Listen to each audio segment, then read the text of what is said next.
Hi everyone, welcome. Welcome to this amazing invited faculty lecture this year with Dr. Laura Logan. She'll be talking about social problems and social action.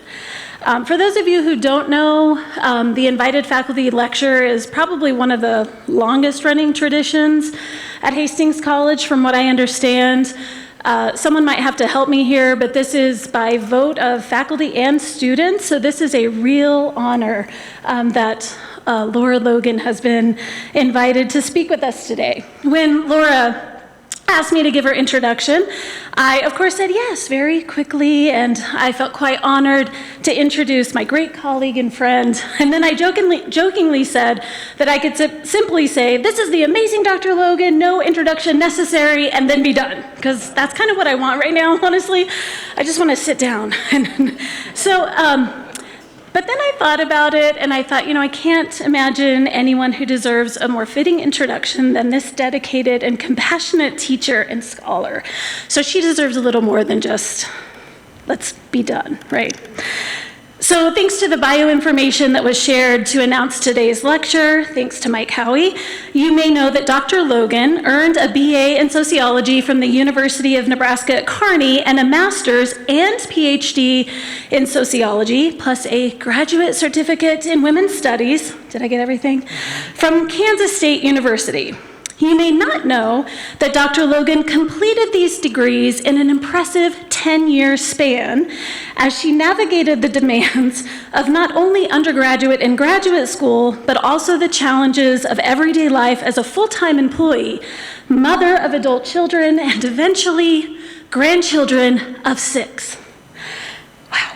Through conversations, I know that Laura was always surrounded by love and supportive friends and family, and that support continues as evidenced by the presence of her family here today, her sisters, and other friends from the community, and we welcome you to Hastings College. Yeah. Awesome. They came a long way to be here. You may know that Dr. Logan is a sociologist whose research, teaching, and service interests include social justice and inequalities, criminology, gender and intersectionality, social movements, political sociology, and violence against marginalized people. Why am I exhausted just reading that list? Okay. You may not know that Dr. Logan has a strong publication history, including articles in Sociology Compass and the Journal of Homosexuality, publications with undergraduate students, and a recent chapter on stalking in an edited book titled Shades of Deviance, a primer on crime, deviance, and social harm. Within the media, Dr. Logan has been quoted as an expert on street harassment in the Washington Post and the Atlantic. You may know, let's hope, that Dr. Logan is one of this year's invited faculty lecturers. Everybody know that? Yeah, okay, good. What you may not know is that during her time at Hastings College, Dr. Logan has also been awarded the Dawn and Nancy Seaton Faculty Achievement Award, the Von Drack Outstanding Advisor Award, the Student Association Polished Apple Award for Teaching Excellence. And impressively, this is actually her second time to be chosen as the invited faculty lecturer. Such an honor. With that, I turn the floor over to Dr. Laura Logan, our esteemed colleague, professor, mentor, and friend. Thank you. Thank you.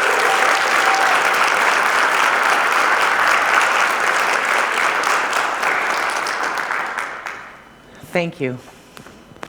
Is this on? Can you hear me? Okay, great.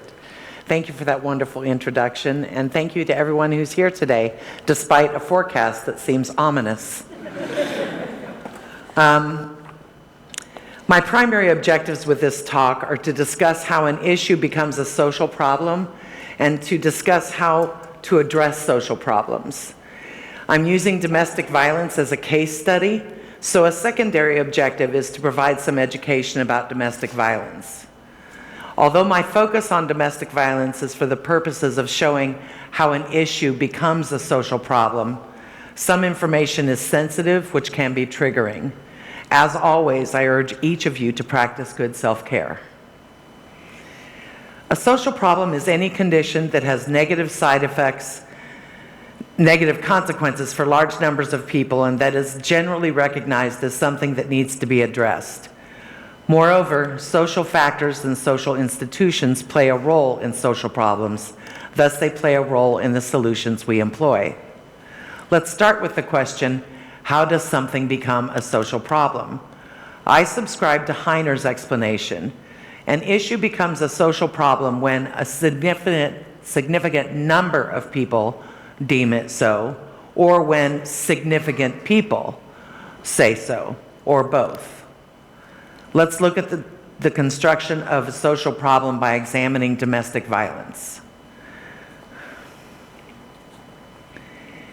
Domestic violence has not always been a social problem. For decades and decades, it was commonly accepted as a facet of marriage. In this 1845 drawing, the caption reads, "He who loves well punishes well," a commonly accepted sentiment at that time and for years to come. For example, in 1824, Bradley versus the state of Mississippi, the court confirmed the right of a husband to inflict pain and physically correct his wife. In 1871, in Alabama, the state rescinded the legal right of men to beat their wives in Fulgram versus the state. Though this did not criminalize wife beating, it merely rescinded the legal right to do so. Flash forward a century, 1968. The Harris poll interviewed more than 1,000 American adults and found that 20% of those interviewed approved of slapping one's spouse on appropriate occasions. Domestic violence wasn't yet viewed as a social problem. It was viewed as a private issue and acceptable to many.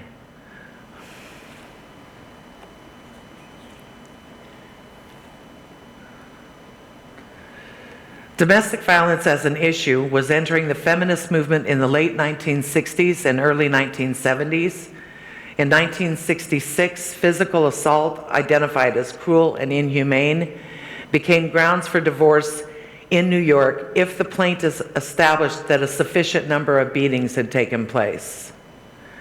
Also in 1966, a study was completed in Chicago revealing that more than 46% of the major crimes perpetrated against women took place in the home. In that same study, they found that police response to domestic disturbance calls exceeded the total number of calls for responses for murder, rape, and aggravated assault. But domestic violence was not at that time considered a social problem in need of social solutions. It was still considered a private matter. In the late 1960s and early 1970s, battered women and formerly battered women began to form collectives. More women joined the struggle for women's equality, joining the feminist movement. The feminist movement, the anti-rape movement, and the battered women's movement were all gaining traction. But in most cities, married women who left their husbands because they were being battered were denied welfare assistance due to their batterer's income. Still, there was starting to be some media attention focused on battered women in the 1970s. And around this time, the Richmond, California Police Department was the first in the United States to include domestic violence intervention training for all of its police officers.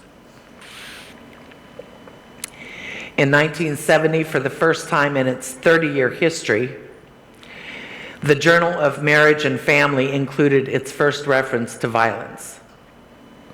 Yet domestic violence wasn't considered to be a social problem at this stage.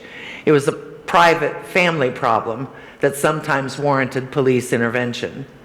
Nonetheless, we can see at this point more and more people are becoming concerned, including some important people in agencies. Domestic violence was becoming a social problem, but it wasn't quite there yet. Lawsuits also played a role in domestic violence becoming a social problem, such as Hartzler versus the City of San Jose, one of the first lawsuits of its kind. The complainant alleged the following. On September 4th, 1972, Ruth Bunnell telephoned the main office of the San Jose Police Department and reported that her estranged husband, Mac Bunnell, had called her saying that he was coming to her residence to kill her. She requested immediate police aid. The department refused to come to her aid at that time and asked that she call the department again when he had arrived. The police did not arrive. Approximately 45 minutes later, Mac Brunel arrived at her home and stabbed her to death. The police did not arrive until 3 a.m. in response to a call from a neighbor. By this time, Mrs. Brunel was dead. The San Jose police had made at least 20 responses to Mrs. Brunel's home during the year prior to her death, allegedly related to complaints of violent acts committed by Mac Brunel. Prior to September 4th, the day of her death, Mac Brunel had been arrested only once for assaulting his wife. The complainant in this lawsuit did not win. The police department was not held accountable. But it was an influential lawsuit nonetheless, a warning of sorts to other law enforcement agencies and a call for better protection for battered women. At this stage, serious domestic violence is treated by the public as if it were an exception.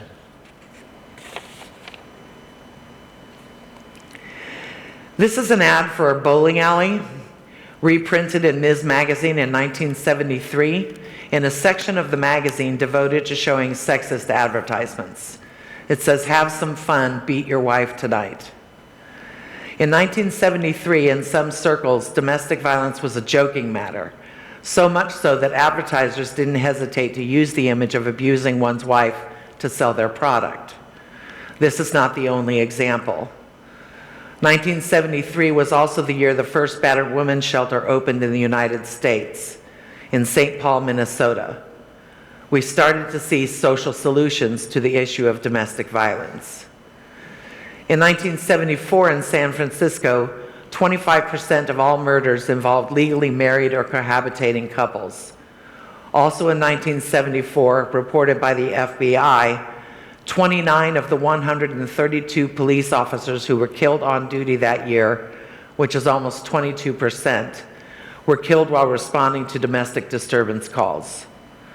In 1975, the National Organization for Women declared marital violence a major issue and established a national task force on battered women. During these years, domestic violence is gaining traction as a social problem. In 1976, Pennsylvania became the first state to have a state coalition against domestic violence, and it became the first state to pass legislation providing for orders of protection for battered women. That same year, Oregon became the first state to legislate mandated arrest in domestic violence cases. The battered women's movement, some of whose members were active in other movements, which is where they learned how to be actors in social movements,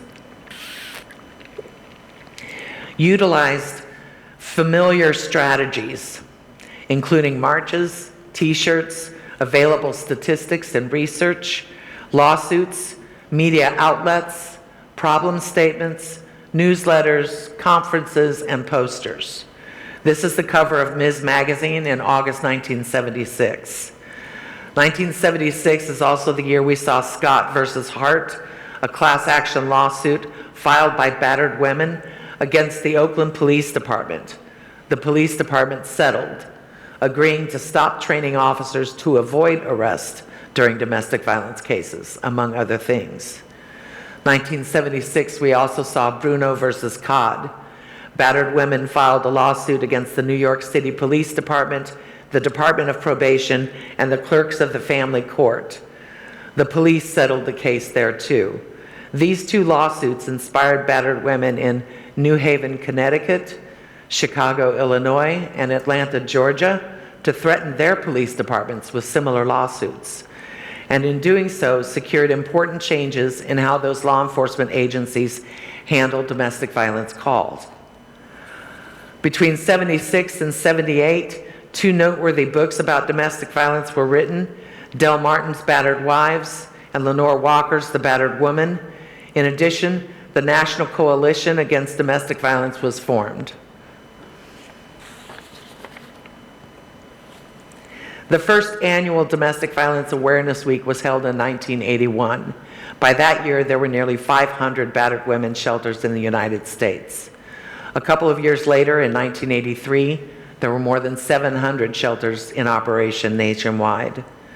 In 1984, the U.S. Attorney General's Task Force on Family Violence held national hearings and issued a formal report. In 1985, we had the Thurman versus the City of Torrington case. Tracy Thurman, who was nearly killed by her batterer and who called for police intervention but didn't get intervention, won her lawsuit against the Torrington, Connecticut Police Department for negligence and violation of her civil rights. It was a landmark case. Flash forward to now. Domestic violence is a social problem in need of social solutions. On average, nearly 20 people per minute are physically abused by an intimate partner in the United States, and we know that because we regularly conduct research on the topic and we gather statistics from domestic violence helping agencies.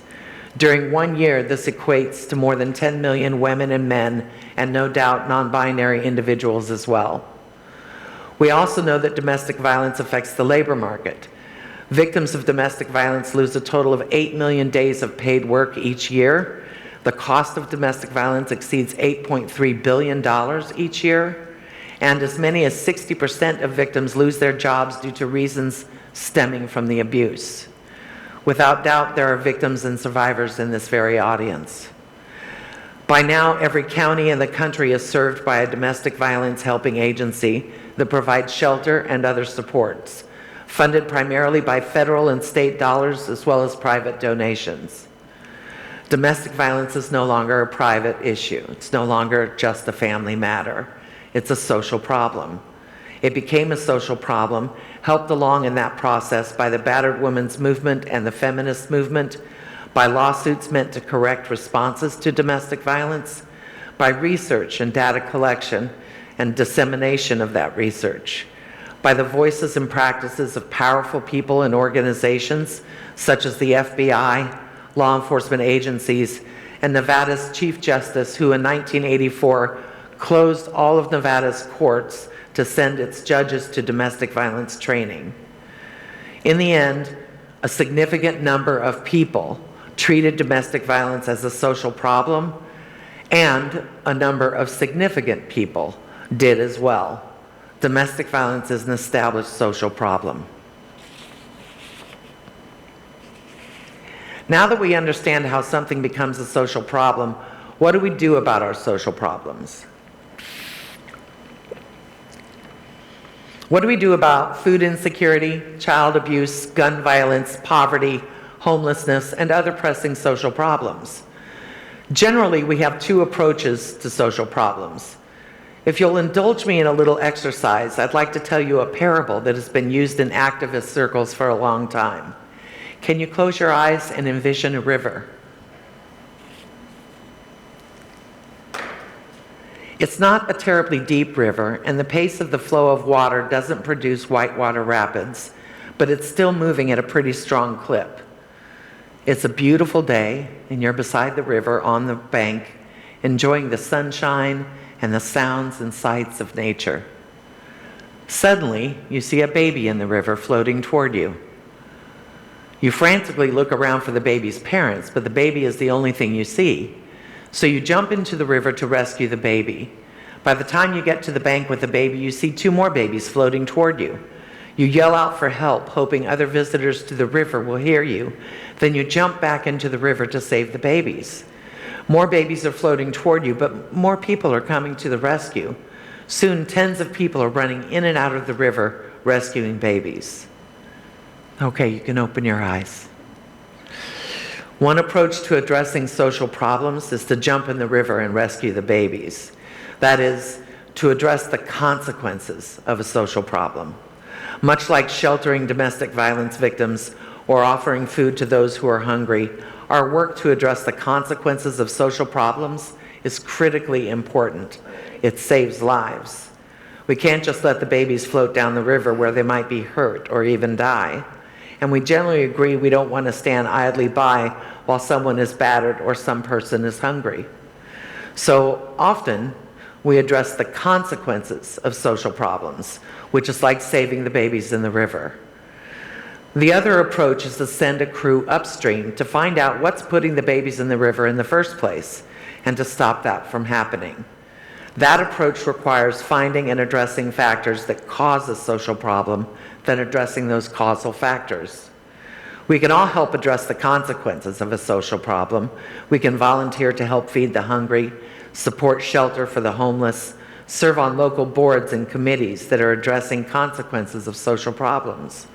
And of course, we can donate our dollars to organizations that are already doing excellent work in these and other areas. But addressing the upstream factors, the social factors that fuel social problems, is more challenging. And when we think about trying to address causes of social problems, we often feel despair or frustration, and very often we freeze in the face of such an awesome task. Sometimes we join social movements that are aiming their energies at social factors that cause social problems. For example, we might be involved in the animal rights movement by supporting any number of animal rights organizations, such as the Animal Justice Project or the Humane Society. And I encourage all of us to be involved in social movements that matter to us. Social movements are often involved in activities meant to address structural and cultural factors. For instance, the animal rights movement has made it a practice to change a culture that once enthusiastically valued fur coats, using ad campaigns and other forms of activism. We have data showing that fur coats are less popular today than they were 25 years ago. Progress can be made. But aside from joining a social movement, what can we do? I argue we can focus on structure, culture, and interaction. When we want to change the social landscape that permits or even fosters social problems, we do have options. We're not without some agency to try to make a difference. Structural change is typically connected to law, policy, and institutions. For example, sticking with the topic of animal rights, you can ask or even pressure your institutions to provide vegetarian or vegan options when food is involved. Connected to disability rights, you can advocate for accessibility where there is none, using letter writing, in-person strategies such as meeting with leaders, or even staging a protest. Leading causes of homelessness include domestic violence, unemployment, mental illness, addiction, lack of affordable housing, and poverty. Knowing that, we can take aim at some of those causes. For example, we could vote for an increase in the minimum wage, as did the majority of Nebraskans recently. That's structural change. We can advocate for or help plan for local affordable housing. You could vote or advocate for improved public housing assistance. All of these are examples of structural change, change at the structural level. Cultural change is in some ways easier and more difficult to facilitate. Culture is comprised of norms, values, beliefs, and language. In some ways, it's quite possible to change our own values and beliefs and to create or adopt new personal norms, even in the face of cultural norms that challenge us. But doing that will not immediately change the larger culture. Often, students who are interested in social change will come to me with questions, and they'll want immediate change, and they'll want to take drastic or dramatic action to make that happen right away. Social change doesn't really work that way most of the time. It takes time. Our efforts to make immediate change can be compared to putting a rock we once smoothed under a waterfall. We think the power of the waterfall beating on the rock will smooth the edges right off. But what happens is the rock gets dislodged and moves away from the waterfall, resulting in no change at all. We're more likely to be successful if we approach changing that rock with a steady stream of water. If we adopt new norms or change our values and beliefs, even elements of our language, and others do so too, it can eventually change culture. Since culture is shared, the process of changing culture must be likewise shared.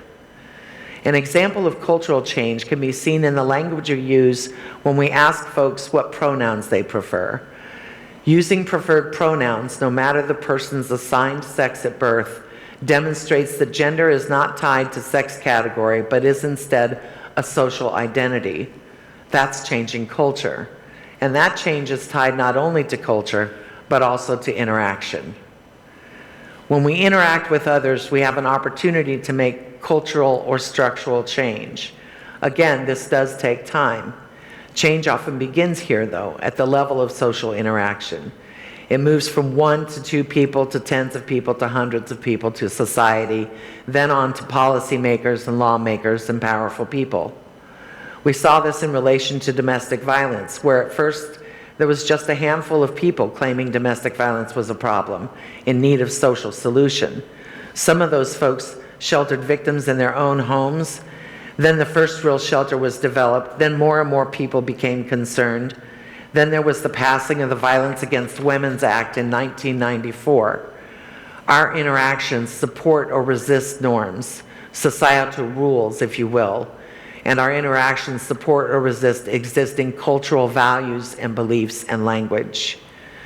Another example of how interaction can change structure or culture can be seen in how we treat our environment, how we interact with our environment. In the United States, littering used to be very common. As late as into the 1960s and 70s, people would toss litter out their cars, leave litter in parks, etc. And there was no stigma attached to littering. Now we have rules and laws against littering, which is structural. But there's also a stigma attached to littering, which is cultural. Yes, unfortunately, we still see some litter, but it's no longer the norm. In conclusion, social problems will always exist, but social action will always exist too. And through social action, we can help make social change. We can address the consequences of social problems, and we can target the social factors that cause social problems. We can change structure, culture, and interaction. We as individuals and as collectives of people can make a difference. I like to end with this quote from Anne Braden, a civil rights activist. In every age, no matter how cruel the oppression carried on by those in power, there have been those who struggled for a different world. I believe this is the genius of humankind, the thing that makes us half divine, the fact that some human beings can envision a world that never existed. And finally, if you would like to know the sources I used or the book I recommend, come see me and I'll email you that information. And here's contact information in case anybody needs it for our local domestic violence helping agency and the Title IX coordinator at Hastings College. Thank you.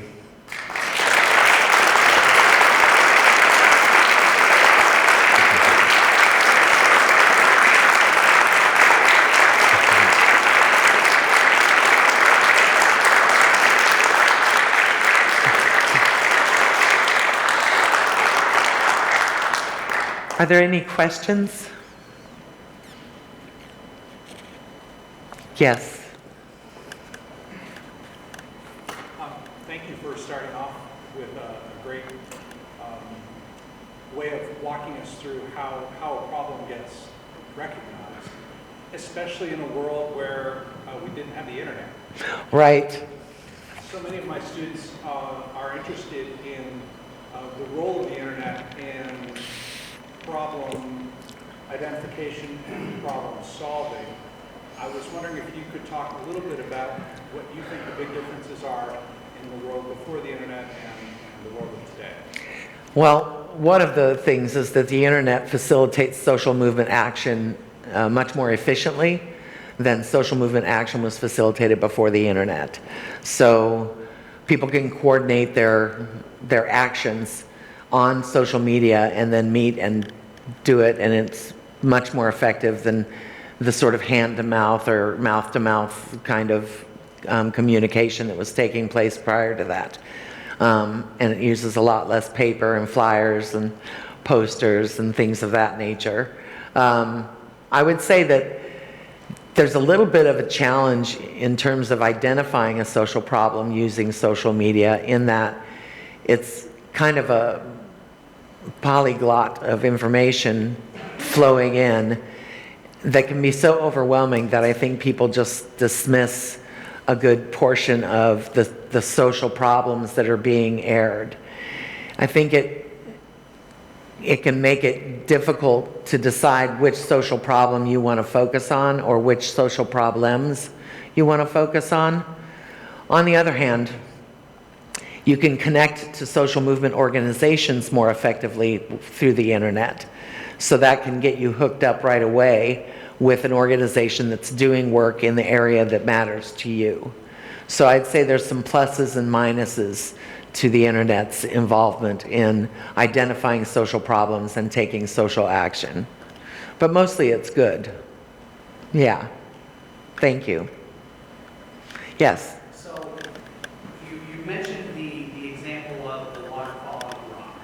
In a society today where young people are so very passionate about several things, how can you nurture and help that individual or group of individuals through social justice, through change, knowing that it does not happen overnight? How do you maintain that fire and help almost develop a pacing for them, knowing they want to make those changes happen? I would argue we need little fires, not big fires. And I would say it's really important that they're at institutions where they can learn about how social movements take place. The more you know about how a social movement gets started, how it progresses, when it's successful, the more you can emulate some of that.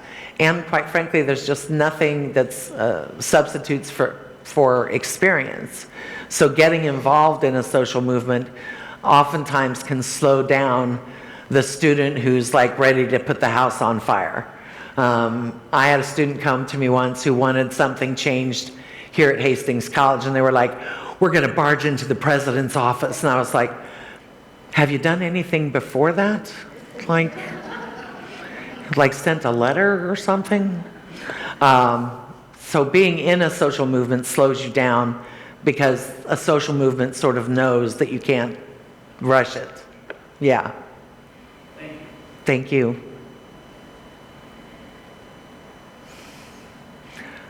Yes. In all the work that you have done, what have you found to be the most effective means of mobilization? And has that changed as you've seen the social movements shift? The most effective means of mobilization. That's a great question. It kind of depends on the movement a little bit. So if it's like when I was in Chicago, there was a teachers movement for better pay and better learning environments in Chicago's public schools. And they mobilized very quickly and very big. They were like those students who were like, let's set the house on fire. They gathered in the streets of Chicago, blocking traffic, all wearing their red shirts, making their point very clear. But that kind of mobilization is usually for short-term process, like unions are more likely to do that. But a long-term social movement, it mobilizes around money and people, and requires both. And people, not just to lead, which we think is the most important thing, but it's really not. The most important thing are the followers. So being a follower is how you help grow a movement. And so I would say mobilization, people and money. I forgot the second part of your question. I'm sorry. The second part was, have you seen that change, the types of mobilization change throughout your career in doing this work? I haven't really. A social movement starts with a shared grievance. So people come together and they say, this is what's upsetting me. And then somebody else says, me too. And somebody else says, me too. And that's how a social movement starts. That's still the case. That's long been the case. So I haven't really seen a giant shift. Thank you. Thank you. Sure. Hi, Dustin. Hello. Thank you for your talk. Sure. So I'm going to try and put this question together in a way that makes sense. I'm thinking of some of the social movements that I've seen occur in my life, and you're talking about money and you're talking about people, you know, and I'm thinking about Occupy Wall Street back in the day. Mm-hmm. Back in the day. And then Me Too and Black Lives Matter, right?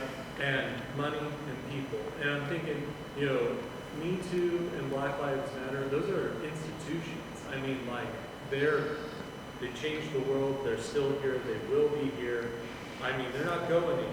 Right. I think of the violation that occurs that those movements challenge to, you know, first off, in the case of Me Too, women and femme bodies, and then in the case of Black Lives Matter, black and brown bodies, right? But well, Occupy Wall Street, so like, what's the difference? Why are these other two? Why have they become these institutions that are pretty rock solid in terms of movements, and Occupy Wall Street, nothing? Well, Occupy Wall Street wasn't a successful movement, didn't move beyond into a long-term stage, in part because it didn't have one unified goal. It had, there was Occupy in New York, there was even Occupy when I was in grad school in Manhattan, Kansas, like 8 students with their Occupy signs. But they didn't have a goal. They just heard Occupy and they were like, yeah, we're mad about the wealth inequities in this country and we occupy too. But that's not enough. Having a shared grievance is not enough. You've got to have a goal. And Occupy Wall Street either had, like some locations had 20,000 goals, but most locations had no unified goal at all. So in order for a movement to continue on, they've got to have some goals. Thank you. Hi, Eleanor. Thinking about the brief history you gave in your case study, are there examples today where you can see this process kind of unfolding? Do you think there are issues like domestic violence that you could predict are not currently social problems, but might become them?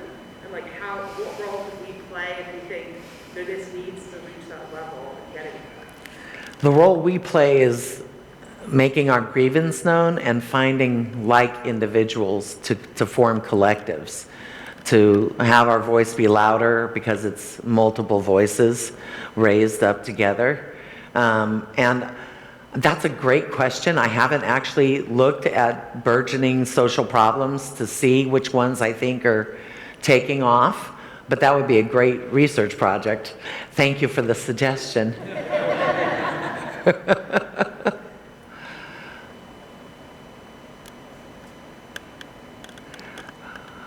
Oh, hi, Joe. What are the factors that are most likely to derail a social movement? Infighting, so where they can't unify in their shared grievance and in their shared goals. Lack of resources is huge. Those two things can definitely derail a social movement. You'd think that a counter movement could derail a social movement, but it actually has the opposite effect. It just fires up the other social movement. They fire each other up. But it's lack of resources and lack of unity. Thank you. Yes. I think this is related to Joe's question in your answer, but I was thinking about the impact of just individual fatigue.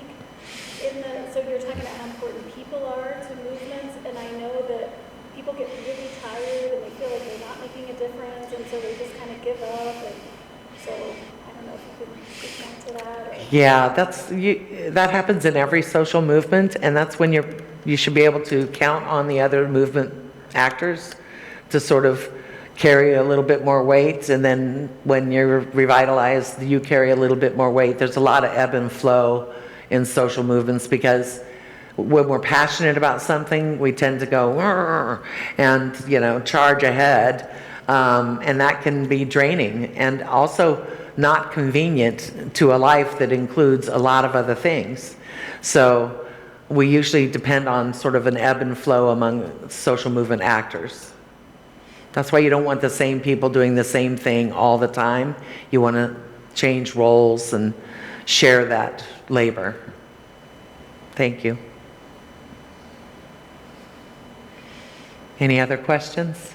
Hi. Thank you. I wanted to build on Justin's question. He brought up a movement that hadn't gone anywhere. I want to bring up a movement that went incredible places, and that is the marriage equality movement. What accounted for the incredible success of that movement? Okay, well, that's a great question. Part of the reason that movement was so successful is that it was led by, how do I want to say this? The nicest way I can say this. It was led by sort of a heteronormative gay rights agenda, which sounds weird, right? But making gay relationships look like straight relationships. That was one piece of that was very influential. And then the second thing was the argument, born this way. Now we actually have data that suggests that not everybody is born a certain way, including heteros. So I'm not a fan of the born this way discourse. I don't think it's accurate. But that discourse was very compelling. There were a lot of people who wouldn't get on board with the Marriage Equality Act until they were like, well, they can't help it. They're born this way. I guess we should let them have marriage rights. I think it was very successful for those two reasons, that discourse and the heteronormativity of the relationships in the households. We're like other households. We have a baby stroller, we have a garage, we mow our lawn, we like to pour over coffee. So then you're saying that the rhetoric is also important as well. The rhetoric is critical. The rhetoric is critical. Yeah. Yes. Hi.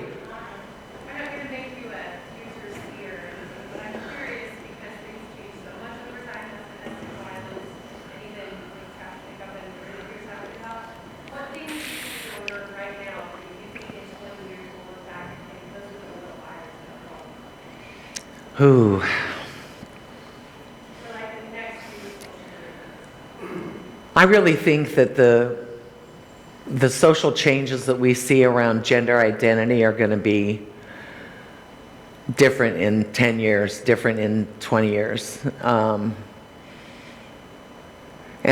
it's an interesting movement because it's not cohesive. It's like in little pockets, but it's also mainstreamed to some degree through institutions. So I would predict that there will be a pretty dramatic change in how we think about gender and how we address individuals pronoun-wise and selected name-wise. So I think that's one of them. But as I said to Eleanor, I haven't really studied sort of, new social problems to see which ones might be taking off, and I definitely think that's a great idea.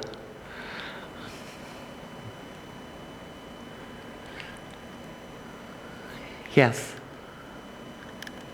How do you get people beyond the performative bullshit stage? How do you get people beyond the performative BS to do what? Just in general. It's like Just in general. go beyond saying, especially this last weekend, I've noticed a lot of people who have a lot of, they take a very hardline stance on saying trans rights, but then when they get an option to actually do something, it kind of goes no. Yeah, part of the problem is that there are people who support trans rights who don't know how to support trans rights. So it's an emotive expression, not a practical one. And part of that will come through education from trans activists themselves, helping us all know how we can be good allies and good advocates. that's a positive thing that there are so many people who want to be good at it. But you're right, that's sort of the beginning of becoming a social movement actor. I mean, the first step is saying, this matters to me so much. But then you've got to figure out, okay, now what do I do? I bought the t-shirt. Is that good enough? No, it's not.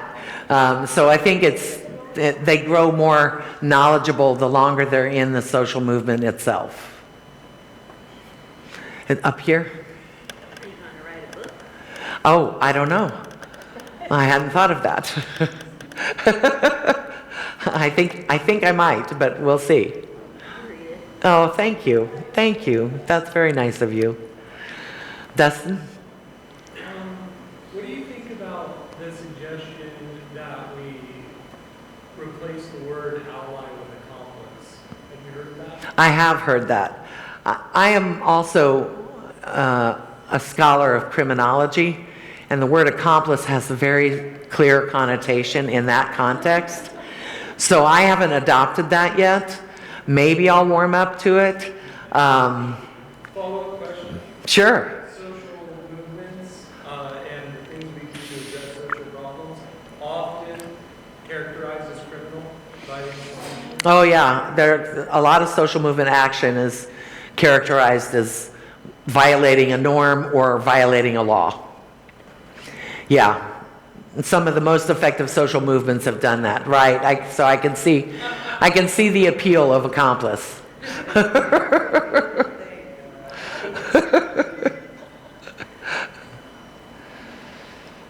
Well, if there are no further questions, I thank you so much for your time today. You're lovely.